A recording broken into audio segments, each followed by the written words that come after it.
Welcome to the Morning Lotto Draws of PCSO. It's December 30, 2011, and our panel of judges are Mr. Berhel Sumayod and Mr. Win Ruzol.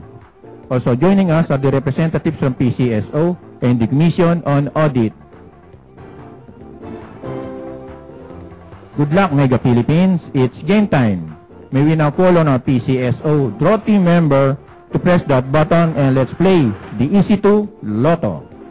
Sa Easy2 Lotto, 4,000 pesos per 10 peso play agad ang katapat ng dalawang numero mo sa bawat kombinasyon na magmamatch sa mapipiling Easy2 Lotto winning numbers in exact order. Kung gusto nyo namang i-rumble ang mga numero nyo, mag-rumble system play ka. Dito, 2,000 pesos per 10 peso play, ang papremyo naghihintay sa inyo. Pwedeng gamitin ang kahit na anong kombinasyon nais nyo, basta mga numbers from 1 to 31 lamang. At nandito na resulta para sa 11 a.m. Easy2 Lotto. Sir, please tell us the winning numbers. The first number is number 16, and the second number is number 10.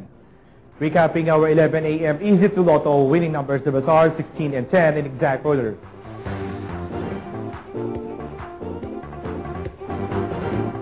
Moving on to a Swertres Lotto draw. Once again, sir, please press that button and let's play Swertres Lotto. Sa Swertres Lotto naman, 4,500 pesos per 10 peso play ang mapapanalunan kung magmamatch ang mga numero nyo sa mapipiling winning combination in exact order.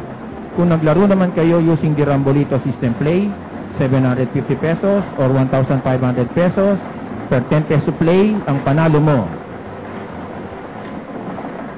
Ayan, at nakapili ng ang ating digit machines. Sir, ano po ang mga lumabas na winning combination?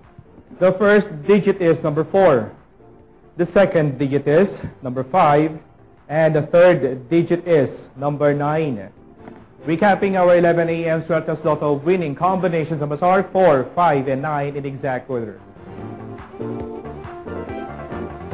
At dyan po nagtatapos ang ating morning draws. Magsama-sama po ulit tayo mamaya alas 4 ng hapon para naman po sa isa pang bola ng Nationwide Easy2 Lotto and Swertres Lotto afternoon draws. Make sure to join us with tickets. Hasta la vista, Pilipinas!